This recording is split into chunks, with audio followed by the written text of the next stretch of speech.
घडी आताच्या घडीची सर्वात जी मोठी रक्कम जमा केलेली असते ते घरासाठी लावतात, कुठं व्याजानं पैसे उचलतात, बँकाकडून कर्ज काढतात आणि घर घेण्याचं स्वप्न पूर्ण करण्याचा प्रयत्न करतात.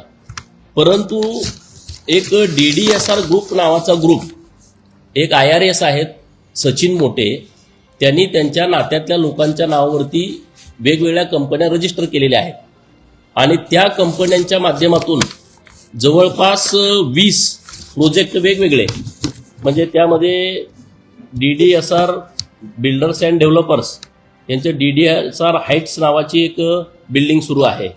DDSR बिल्डरची Tathagat housing society, Swapnapurti housing society, Anuvishwa housing society, DDSR Satvik, परत हनी होम्स, मातोश्री ही तर आमदार खासदारांच्यासाठी एक इमारत खारघरमध्ये बनती आहे, त्याचं ह्या लोकांनी काम घेतलेलं आहे. म्हणजे आमचे खिशात आमदार आहेत अशी त्यांची भूमिका आहे. म्हणजे स्टेटमेंट पण त्यांनी केलेले आहेत की अनेक आमदार आमच्या खिशात आहेत, आमदार खासदार. आणि त्या मातोश्री बिल्डिंगचं काम मिळवण्यासाठी जवळपास मध्यस्थ लोकांना 5-1 कोटी रुपये खर्च करून त्यांनी हे बिल्डिंगचं काम घेतलेलं आहे. दुसरं आहे मैत्री हाऊसिंग सोसायटी कळमोली, परत मुंबई अजिंक्यस, मैत्री सानपाडा, DDSR हेरिटेज, कलाकार आणि पत्रकार यांची पण एक सोसायटी आहे. नंतर DDSR ड्रीमवूड, DDSR प्राईड, DDSR अनुपर्व, जय श्री कृष्ण आणि DDSR लक्ष्मी रिव्हरसाईड, अशा वेगवेगळ्या बिल्डिंगचे प्लॉट त्यांनी घेतलेले आहेत. आता हे प्लॉट कुठून घेतले? ही गुंतवणूकदारांची यादी आहे. आता ती फार मोठी यादी आहे. ह्या लोकांच्याकडून पैसे घेतलेले आहेत. दाम दुपटीवर देतो, 9 महिन्यात तुम्हाला दुप्पट करून देतो, 12 महिन्यात दुप्पट करून देतो, 18 महिन्यात दुप्पट करून घेतो, आणि असे हजारो कोटी रुपये या लोकांचे गोळा केलेले आहेत. यातून यांनी प्लॉट खरेदी केलेली आहे. नंतर जेव्हा प्लॉट खरेदी केली त्यामध्ये त्यांनी सोसायट्या तयार केल्या. सरकारची तुम्ही फसवणूक कशी करताय? सोसायट्यांना GST लागू होत नाही, सोसायट्यांना स्टॅम्प ड्युटी माफ आहे, आणि म्हणून जवळपास पैसे ह्यांनी सगळे गोळा करून त्यातल्याच काही लोक सभासद करून त्यांच्या नावावरती सोसायट्या फर्म केलेल्या आहेत. हा पहिला गुन्हा आहे की सरकारची शेकडो कोटी रुपयाची GSTची किंवा अन्य करांची फसवणूक या सोसायट्याच्या माध्यमातून केलेली आहे. ह्या सोसायट्या नाहीत, हा DDSR ग्रुपचाच प्लान आहे आणि ह्याचे पूर्ण मास्टर ही सगळी लोक आहेत. आता हा विषय का पुढे आला? हा विषय यासाठी पुढे आला की 2020 पासून ह्या लोकांनी बुकिंग घेतलेली आहेत. 2020 पासून तुम्ही बुकिंग घेताय आणि 2025ला 2026ला त्या लोकांना ताबा द्यायचा शब्द या मंडळीने दिला होता, परंतु आता बिल्डिंगच नाही. म्हणजे 2021ला बुकिंग घेतलेल्या बिल्डिंगचं परवा दिवशी म्हणजे गुढीपाडव्याच्या दिवशी भूमिपूजन झालंय आणि मग ह्या लोकांना बिल्डिंग मिळणार कधी, फ्लॅट मिळणार कधी? म्हणजे ह्या लोकांची पूर्णपणे फसवणूक झालेली आहे. आता हनी होम्स म्हणून जी बिल्डिंग आहे प्लॉट नंबर 34 सेक्टर नंबर 20 खारघरला, ह्याला CC नाही. CC नसताना तुमचं बांधकाम कसं काय होते? अनेक बिल्डिंगला CC नाही. मग हे जे सगळे सिडकोचे अधिकारी आहेत, त्यांचे कोण आर्किटेक्ट असतील, हे सगळे अधिकारी यामध्ये गुंतलेले आहेत. हे सगळा मोठा फ्रॉड या सगळ्या माध्यमातून सुरू आहे. जेवढी बांधकामं सुरू आहेत, आता ह्या हनी होम्सला 1.97 करोडचा दंड आहे. दंड असताना तुम्ही कसं काय काम करू शकता? दंड का अधिकारी भरून घेत नाहीत? मग अधिकाऱ्यांच्यावरती कारवाई करावी लागेल का? काल मला वेळ या विषयावरती सभागृहात मिळाला नाही आणि म्हणून हे सगळं डिटेल लोकांच्या पुढे आलं पाहिजे. बरी आमच्याच गावाकडची लोक आहेत ना, हे करणारे पण बिल्डर पण आमच्या गावाकडचेच आहेत, परंतु ज्या लोकांनी फ्लॅट बुकिंग केलेले आहेत ती लोक सातारची आहेत, ती लोक सांगलीची आहेत, ती लोक सोलापूरची आहेत, ती अन्य विभागातली लोक आहेत. आणि अशा लोकांची फसवणूक हा स्वतः IRS असल्यामुळं त्या लोकांना धमकी देतो किंवा लोकांना भीती वाटते पुढे येऊन काय करायचं. आता DDSR हेरिटेज नावाची कोऑपरेटिव्ह सोसायटी स्थापन केलेली आहे. आता ह्या 4 मजल्याची CC मिळाली ह्या लोकांना, परंतु यांनी बांधकाम जे चालू केलंय ते पुढची CC न घेता चालू केलेलं आहे. 263 फ्लॅटचं बुकिंग केलंय आणि बिल्डिंगचं अजून कामच नाही. त्यांना अजून पजेशन पण देतो बोलले होते 2026ला, त्या गोष्टीचं अजून पजेशन पण नाही आहे. रॉयल्टी मोठी यांनी जे मुरुम उत्खनन केलं, माती उत्खनन केलं, त्याचं एक दंडाचं नोटीस त्यांना ड्रीमवूडला प्लॉट नंबर 22 ते 26 सेक्टर 13ला नायब तहसीलदार ठाणे दत्तात्रय बेडे 4291 बरातचं त्याला नोटीस काढलं, परंतु दंड भरून घेतला नाही. मी काल महसूल मंत्री महोदयांना भेटलो की सगळ्या जेवढ्या 20 सोसायट्या आहेत त्यामध्ये तुम्ही जेवढे ह्यांना उत्खनन केलेलं आहे त्याच्याबद्दलचं तुम्ही माहिती घेतली पाहिजे. आता जीएसटी भरली नाही आणि जीएसटीचं नोटीस त्यांना आलं, जीएसटीच्या अधिकाऱ्यांनी का नाही कारवाई केली या सगळ्या विषयावरती? म्हणजे एका बाजूला लोकांच्याकडून करोडो रुपये घेतायत, त्यांची फसवणूक करतायत आणि त्यांना बिल्डिंगचा ताबा पण देत नाहीत, अजून ते देऊ शकत नाहीत. आता त्यांच्याकडं बिल्डिंग ह्या लोकांची सगळ्या फसवणूक झाल्या 100%. आज ते दर आठवड्याला बोलवत आहेत, त्यांना जेवण खाणं तुम्हाला देतो देतो देतो. आता मला लोक, काल मी सभागृहात विषय घेतल्यापासून एवढी लोक मला भेटली, सकाळपासून हॉटेलवरती 5-50 लोक मला भेटून गेली. आम्ही त्यांच्याकडे रोज जातोय, ते आम्हाला नंतर देतो, आता ह्याच्यात अडकलंय त्याच्यात अडकलंय. आणि त्यामुळे त्या लोकांची मोठी फसवणूक या सगळ्या लोकांनी केलेली आहे. आता मातोश्री आमदार खासदारांची बिल्डिंग यांनी बांधायला घेतली, बांधायला घेऊन 4 वर्ष झाली, अजून 4था स्लॅब चालू आहे, त्याच्या बाजूची बिल्डिंग पूर्ण झाली. म्हणजे आमदार खासदारांना पण यांनी फसवलंय. आणि म्हणून मी काल सभागृहात ही मागणी केली की ह्याचा जो म्होरक्या आहे सचिन मोटे, आणि मग त्यांच्यावरती कारवाई होण्याची आवश्यकता आहे. ते तिथं तर रतन टाटाचा फोटो वापरतात. या लाजीरवाणी बाब सगळ्यात ही गोष्ट आहे की या DDSR ऑफिसमध्ये आदरणीय रतन टाटा साहेबांचा फोटो आहे. तुम्ही फसवणूक करताय. जेवढे इन्व्हेस्टर आहेत, म्हणजे आता अशोक खरात जशी फाईल आल्या अशी सचिन मोटेची फाईल येण्याची शक्यता आहे. कारण प्रत्येक इन्व्हेस्टर जे लोक आहेत त्यांचे महिलांच्या बरोबरचे व्हिडिओ तयार करून ठेवलेत ब्लॅकमेल करण्याच्या दृष्टिकोनातून. आणि ही सगळी वस्तुस्थिती आहे, ही वस्तुस्थिती आज ना उद्या सगळी समोर येणार आहे.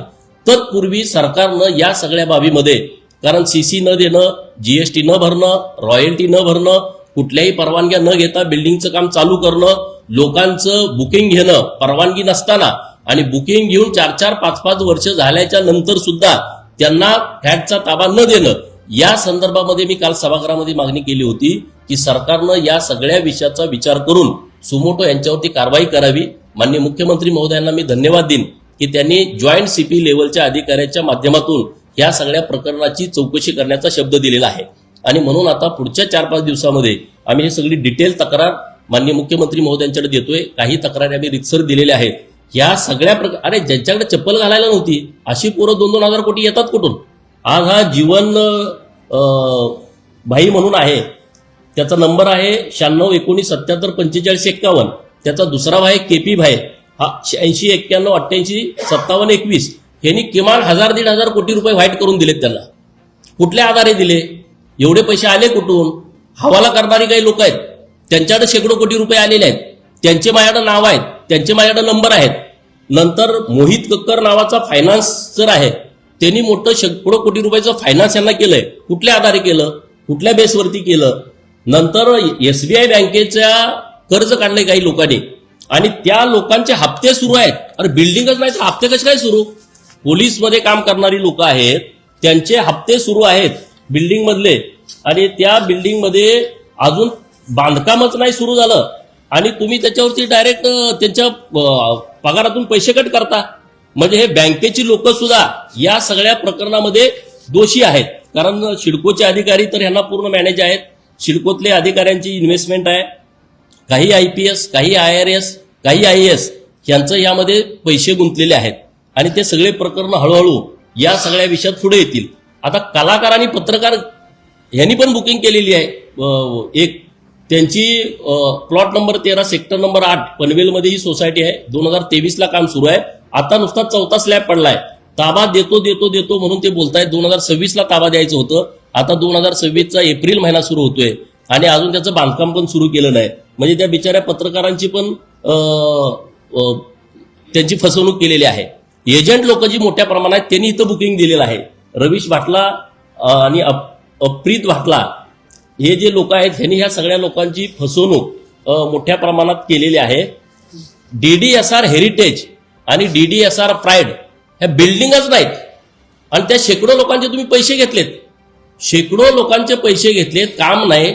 आता गुढीपाडव्याला या सोसायटीचं काम यांनी सुरू केलंय 19 तारखेला आणि त्यामध्ये कुठलीच परवानगी नाही. हे जे सगळे विषय आहेत या विषयाच्या संदर्भामध्ये मी सभागृहात विषय उचललाय आणि आता पण आपल्या माध्यमातून ज्या लोकांची फसवणूक झालीत त्यांनी घाबरण्याचं कारण नाही आहे. आता सुमोटो कारवाई होणारच आहे. दहिसरला एक त्याच्या बायकोच्या नावावरती एक प्लॉट आहे, म्हणजे ते एजन्सीमध्ये. त्यांना तर 5 वर्ष झालं त्यांची इन्व्हेस्टमेंट घेतली आहे, त्यांना हात वर केला. आता आम्ही तुमचं देऊ शकत नाही. म्हणजे त्या लोकांनी एवढे इन्व्हेस्टमेंट करून सुद्धा त्यांच्या हाताला काही लागणार नाही. असे हे सगळे जे विषय आहेत ते विषय आता रेकॉर्डवरती येण्याची आवश्यकता आहे. बाकीची जी प्रकरणं आहेत, महिलांची फसवणूक करणं, विद्यार्थिनींची फसवणूक करणं, IRS म्हणून त्यांना ब्लॅकमेल करणं, त्यांच्यावरती चुकीच्या पद्धतीनं वागणं, हे सगळे विषय समोर येतील. एक अधिकारी आहे माझ्या समाजाचा, क्लास 2 अधिकारी, त्याची बायको पळवून नेऊन पुण्यामध्ये ठेवणं, त्याचा डिवोर्स घेणं, असे सगळे विषय आहेत. ते मी यथावश्यक पुढच्या काळामध्ये ते सगळे विषय काढेन. परंतु आता लोकांची, गरीब लोकांची मोठी फसवणूक झाल्यामुळं याच्यावरती कारवाई करावी. आणि हा दर दिवशी DDSR मध्ये येतो. आता म्हणजे आम्हाला काय संबंध आहे, मी रेकॉर्डवरती नाही, तर ह्याची सगळी तपासणी झाली पाहिजे. ह्यांचे सगळे कॉल रेकॉर्डिंग, ह्यांचे व्हॉट्सअप कॉलिंग, ह्यांचे DDSR मध्ये किती वेळा ते आले, किती लोकांनी त्यांच्यामुळं इथं प्लॉट बुकिंग केलेलं आहे, इन्व्हेस्टमेंट केलेलं आहे, हे सगळं पुढे येण्याची आवश्यकता आहे. आणि त्यासाठी मी स्वतः या सगळ्या गोष्टीचा पाठपुरावा करतोय.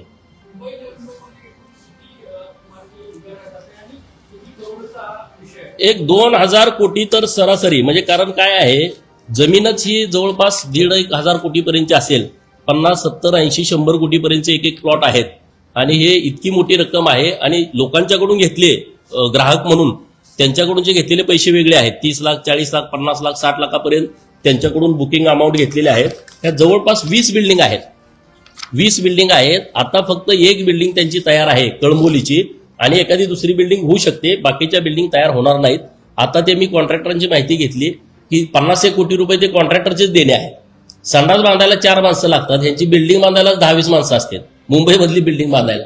अशी परिस्थिती इथं आहे. म्हणजे माझं म्हणणं कसं आहे, गावाकडच्या लोकांची तुम्ही फसवणूक करता, मेजाजगिरी करता, पैशाची उधळण करता. 10-10 कोटीची घरं गावाकडे बांधलेली आहेत. अरे तुम्हाला चपल्या घालायला नव्हत्या 2-4 वर्षापूर्वी. तुम्ही गरीब लोकांच्या जीवावरती आज गाड्या घेऊन फिरताय, रेंज रोव्हर सारख्या, LC सारख्या गाड्या तुम्ही घेताय, फिरताय. लोकांना घरं द्या ना, आणि परत मग तुमचा रुबाब करा. ज्या लोकांनी इन्व्हेस्टमेंट केली, आमचे दुकानदार लोक आहेत, सोना चांदीमध्ये काम करणारे, त्या लोकांचा विश्वास संपादन करून मी IRS आहे, तुमचं सोनं पकडलं का मी सोडवतो. सोन्यावरती निम्मे परत सोनं घ्यायचं, नंतर फेक रेट टाकायच्या. महाराष्ट्रामध्ये अनेक फेक रेट या IRSनं टाकलेले आहेत. म्हणजे जवळच्या मित्रांना रेट टाकायला पाठवायचं, रेट टाकायची, आणि मग सगळी तपासणी करायची. मग त्यांना बोला तुमचा कोण एखादा मित्र आहे का, मग ते मला आमचा सचिन मोठे मित्र आहे, अहो बोला त्यांचं हे साहेबांचं खूप जवळचं आहे. आणि मग त्यांना सांगायचं, आणि मग त्या एका महाराष्ट्रातल्या अतिशय मोठ्या माणसावरती रेट टाकली 2 वेळा. खरोखर जेव्हा रेड पडली तेव्हा हा गायब झाला, कारण तो जेलमध्ये गेला. 2 रेड अशा टाकल्या की त्यांच्याकडून करोडो रुपये त्यांनी गोळा केलेले आहेत. जवळचे जेवढे आमचे दुकानदार आहेत ते सगळे लॉर्ड लोक आहेत, अखंड देशभर सोना चांदीचा व्यापार करणारी लोक आहेत. त्यांच्या घरी जायचं, त्यांची माहिती घ्यायची, आणि मग लगेच कोणाला तरी तिथं रेडला पाठवायचं 1-2 महिन्यानंतर, आणि परत ते रेडमधून बाहेर काढायचं, पैसे घ्यायचे. सोन्यामध्ये व्यापार करणारी लोक आहेत, त्यांचं सोनं पकडून द्यायचं, परत तिथल्या अधिकाऱ्याला सांगून निम्म करून घ्यायचं. आणि दुर्दैवाची बाब, माझे दुकानदार बांधव आहेत, त्यांच्या घरच्यांच्या बाबतीमध्ये खूप चुकीचं वागलं जात आहे. त्यांच्या मुलींना मुंबईला बोलवायचं, त्यांच्या सुनांना मुंबईला बोलवायचं, इथं ड्रगच्या पार्ट्या करायच्या, असं घाणेरडं काम हे इथं सुरू आहे. आणि म्हणून म्हणलं की एकदा या विषयावरती आपण बोलण्याची आवश्यकता आहे. कारण माझ्याच गावाकडची लोक फसतायत ना. हे जरी माझ्या गावाकडची लोक असली, ही 2-4 लोक आहेत, हजारो लोकांची फसवणूक होते. आणि त्याला वाचा फुटावी यासाठी वरिष्ठ अधिकाऱ्यांच्या माध्यमातून चौकशी व्हावी, ही मागणी माननीय मुख्यमंत्री महोदयांनी मान्य केली आहे. तर आम्ही व्यवस्थित रीतसर सर्व कंप्लीट आम्ही त्यांच्याकडे देतोय.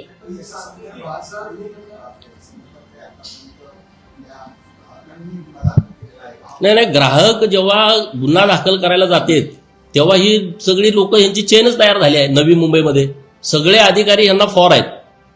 अधिकारी तिथं रोज सिडकोमध्ये कमी, यांच्या ऑफिसला जास्त. मी इथं एखादी नुसती माहिती दिली का लगेच दुसऱ्या मिनिटाला त्यांच्या व्हॉट्सअपला असते. पण ही सगळी चेन तयार झाली आहे. आणि त्यामुळं म्हणून मी सभागृहात मागणी अशी केली की ह्याची चौकशी सुमोटोच लावा. लोक तर तक्रार द्यायला येतील. आता माझ्याकडे अनेक लोक आलेले आहेत. राहिलेल्या लोकांना माझी विनंती आहे की पुढच्या 8 दिवसात 15 दिवसात तुमचा फ्लॅट कुठं आहे त्यांच्याकडून घ्या. हवेतले फ्लॅट विकतायत, हवेतले, ज्यांना दुप्पट पैसे देतो म्हणले होते त्यांना आता म्हणजे तुमचं दुप्पट झालं तर 11व्या मजल्यावरचा फ्लॅट घ्या. अरे मजलाच तयार नाही तर 11व्या मजल्यावरचा फ्लॅट कुठला घ्या, 22व्या मजल्यावरचा फ्लॅट घ्या. अरे मजला अजून तुमचा खड्डाच काढला नाही आणि तुम्ही 22व्या मजल्यावरचा फ्लॅट विकताय.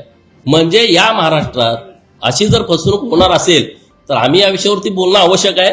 आणि म्हणून हे सगळं रेकॉर्ड म्हणजे एक ना एक फ्लॅट धारकाचं नाव माझ्याकडे आहे आणि ती सगळी गरीब लोक आहेत, इन्व्हेस्ट करणाऱ्या लोकांची नाव आहेत. तर हे सगळं प्रकरण पुढे येण्याच्या दृष्टिकोनातून मी स्वतः याचा पाठपुरावा करतो.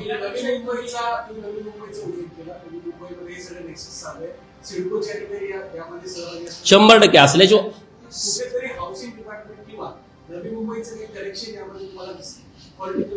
बघा असू शकतं. हा पॉलिटिक्समध्येच आहे ना, हा नुसता नावालाच अधिकार आहे. हा ह्याच्या घरी सगळे पॉलिटिकल जे लोक आहेत ते सगळे लोक येतात. त्या विषयावरती मला जायचं नाही, मला हे पॉलिटिक्सला न्यायचं नाही, तो नंतरचा विषय येऊ, त्याच्यावर काय रिप्लाय ते त्यावर बघू आपण.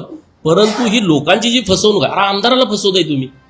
आमदारांना तुम्ही 3-4 वर्षापूर्वी त्याचं भूमिपूजन झालंय, आता 4था स्लॅब चालू आहे.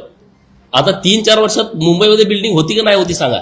आता मोठेपणा करायचा म्हणून आमदार माझ्या खिशात आहेत म्हणून त्यांनी 3600 रुपये बांधकामाला खर्च येतोय, 2400ला काम घेतलंय. असले सगळे उद्योग आहेत.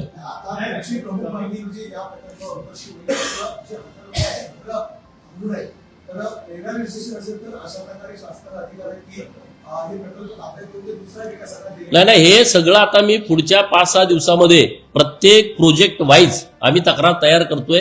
वकील लोक मी या सगळ्या कामावरती बसवलेले आहेत. तशा पद्धतीची पूर्ण तक्रार तयार करून माननीय मुख्यमंत्री महोदयांच्याकडे जाणार. माननीय मुख्यमंत्री महोदय ज्या अधिकाऱ्याची नेमणूक करतील त्यांच्यापर्यंत हे सगळे पुरावे देऊन ह्यांच्यावरती कायदेशीर कारवाई झाली पाहिजे. रॉयल्टी बुडवणं, जीएसटी बुडवणं, सीसी नसताना बांधकाम करणं, ओसी नसताना लोकांना ताबा देणं, हे जे सगळे प्रकार आहेत हे सगळे प्रकार सरकारच्या नियमाच्या उल्लंघन करणारे आहेत. किंवा तुमचे स्वतःचे प्लॉट असताना तुम्ही सोसायटी फर्म करणं आणि सरकारच्या कराची फसवणूक करणं याचाही गुन्हा वेगळा दाखल होण्याची आवश्यकता आहे. आणि हे सगळं प्रकरण सरकारने अतिशय सिरियस घेतलेलं आहे आणि यांच्यावरती गुन्हे दाखल होणार, यातून कुणाला सुटका होणार नाही. ह्यांनी काय केलंय, ह्यांनी तिथं मोठेपणा असा केलाय, पैसे लोकांचे आहेत. 70 कोटीचा प्लॉट कॉम्पिटिशनमध्ये 100 कोटीला घ्यायचा आणि तिकडे विक्री करताना 1 कोटीचा फ्लॅट तुम्हाला मी 70 लाखात देतो, 60 लाखात देतो, बुकिंग घ्यायचं. स्वस्त फ्लॅट देतो असं सांगून लोकांचं बुकिंग घेतलंय आणि त्यामुळे लोकांनी मोठ्या प्रमाणात बुकिंग यांच्याकडे केलेलं आहे आणि त्यामुळे त्यांची फसवणूक होते.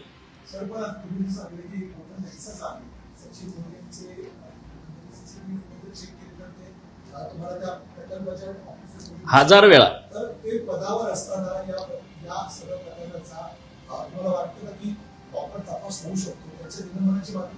तो निलंबित होईल. प्रकरण खूप येणार आहेत, ह्याच्यावरच नाही अनेक कांड येणार आहेत. महाराष्ट्र हादरल अशा पद्धतीची प्रकरणं आहेत. हा अशोक खरात विरात लोक विसरून जातील, हे विषय डोक्यात ठेवणार नाहीत. अशा पद्धतीची काळी कृती आहेत आणि ते पुढच्या आठवड्यात 15 दिवसात पुढे येतील. दिली ना मी.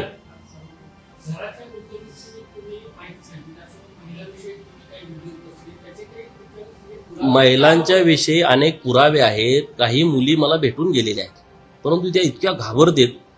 एमपीएससी करणाऱ्या मुली, यूपीएससी करणाऱ्या मुली, तुमच्याबरोबर लग्न करतो, तुमच्याबरोबर अमुक करतो, तमुक करतो, म्हणजे आता तो विषय सांगण्यासारखा नाही, अशा पलीकडचा आहे. म्हणजे महाराष्ट्रात असं कुठल्याच अधिकाऱ्यानं कांड केलं नसेल असं कांड पुढे येऊ शकतं. म्हणजे असं कुणीच नसेल केलं. अशा पद्धतीचे सगळे प्रयोग पुढे येणार आहेत. पण तेव्हा आपण पुढच्या ह्याच्यात बघू. आता हा सगळा ग्राहक लोकांचा विषय आहे, गुंतवणूकदार लोकांचा विषय आहे, त्यांच्या फसवणुकीच्या संदर्भातली ही आजची प्रेस आहे आणि त्याचा मी व्यवस्थितपणे पाठपुरावा करतोय. आणि ह्याचा हेतू आजचा माझा एवढाच आहे, आम्ही निवडणुकांपर्यंत सगळ्या कुठल्याच विषयात या बोललो नाही, परंतु लोकांची फसवणूक होते, गावाकडच्या लोकांची फसवणूक होते. माझं घर नाही अजून मुंबईत, मी आज आमदार आहे, 6 वर्ष झाला आमदार. हे काय उघडच आहे. जर एखादा आमदार मुंबईत घर घेऊ शकत नाही आणि सामान्य माणूस तो कसा घेत असेल, किती वाईट परिस्थितीतून तो बुकिंग करत असेल.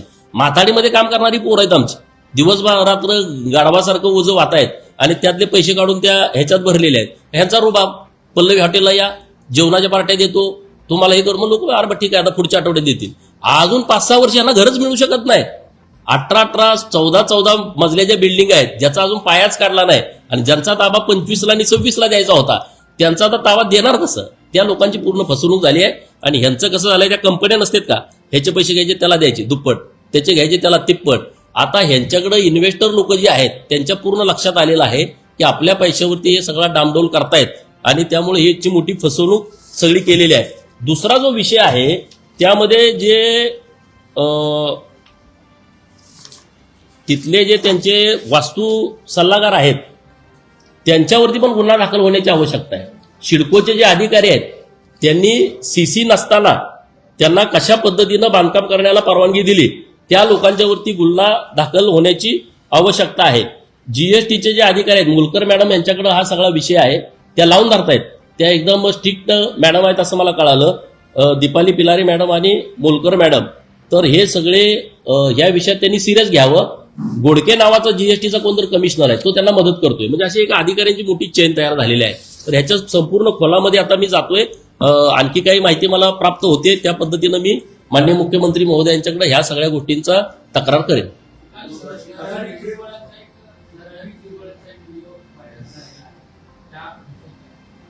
आता हे बघा एआयचा जमाना आहे. जिरवळ साहेब बिचारा गरीब माणूस आहे. नेमकं काय झालंय ते बघायला पाहिजे. तो खरंच त्या व्हिडिओची सत्यता गरीब बिचारा आहे, सत्यता तपासण्याची आवश्यकता आहे. जे काय असेल ते सत्यता तपासून आमचे वरिष्ठ नेते, आता मी आमदार माणूस मी एवढ्या मोठ्या विषयावरती काय बोलणार, परंतु आता एआयचाच आम्हाला काय पण येतंय व्हिडिओमध्ये त्याचं जरा तपासणी करून त्याच्यावरती वरच्या लोकांनी निर्णय घेतला पाहिजे.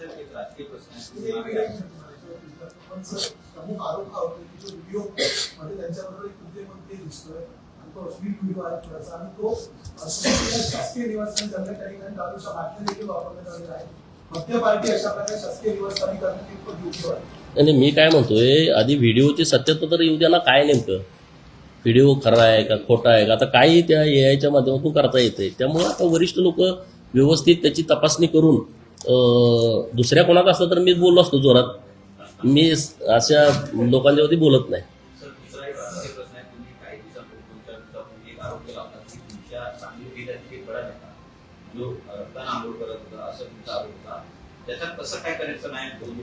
बोललो ना मी त्या विषयावरती.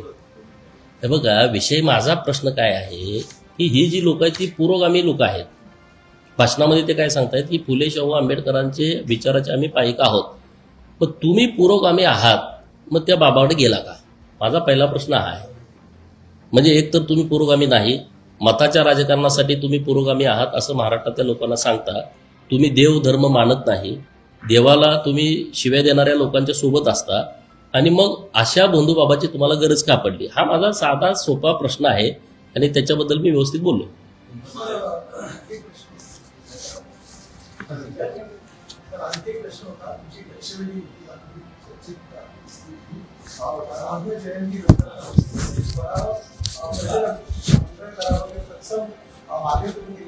काल माझी 13 नंबरला लक्षवेधी होती रेग्युलर कामकाजामध्ये. सकाळच्या स्पेशल सिटिंगमधल्या लक्षवेधी झाल्या परंतु रेग्युलर कामकाजातल्या लक्षवेधी होऊ शकल्या नाहीत वेळेअभावी. त्यामध्ये माझी लक्षवेधी वराह पालनाच्या संदर्भातली होती. वडार, कुंची कोरवी, सिकलगारी, वैदू, डोंबारी, कैकाडी असा जो भटका समाज आहे ह्या समाजाचा हा पहिल्यापासून 2000 वर्षापासूनचा हा त्यांचा परंपरागत व्यवसाय आहे. म्हणजे हे नुसतं वराह पालन नाही, त्यांची ती फिरती बँक आहे. यावरतीच त्यांचं कुटुंब चालणं, मुलाचं शिक्षण, घरदारं बांधणं हे सगळे विषय त्याच्यावरती चालतायत. परंतु आता काही सरकारनं म्हणजे अहिल्यानगरमध्ये परवा त्यांना सगळे कोंडून टाकले. अरे भाई हा काय पर्याय नाही ना. आणि याच्या संदर्भातली माझी काल लक्षवेधी होती की वराह पालनाच्या संदर्भामध्ये एक विकास महामंडळ राज्य सरकारनं घोषित करावं. हे सगळे भटक्या समाजातली लोक आहेत, त्यांच्याकडे जमीन नाही. त्यांना वराह पालन करण्याच्या दृष्टिकोनातून राज्य सरकारनं जमीन उपलब्ध करून द्यावी आणि त्यांना आर्थिक सहाय्य करावं अशा पद्धतीची एक लक्षवेधी मी काल सभागृहाने मांडली होती.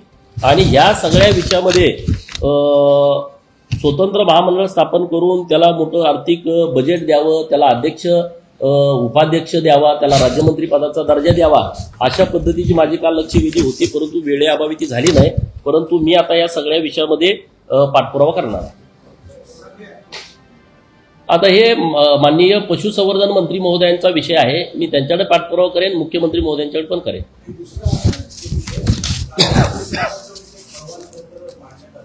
पुण्यातले पार्थ पवार जर दोषी असतील किंवा त्यांचा सहभाग असेल तर यांच्यावर सुद्धा फौजदारी कारवाई होईल अशा प्रकारचा एक अहवाल काल राज्य सरकार अहवाल काय आला ह्याच्याविषयी मला माहिती नाही, परंतु काल आपल्याच मीडियाच्या माध्यमातून मी बघितलेलं आहे. जे अधिकारी अपॉइंट केले होते त्यांनी अहवाल दिलेला आहे आणि जी कोणी रेकॉर्डवरती लोक आहेत त्यांना दोषी धरलेला आहे. तर आता अहवालात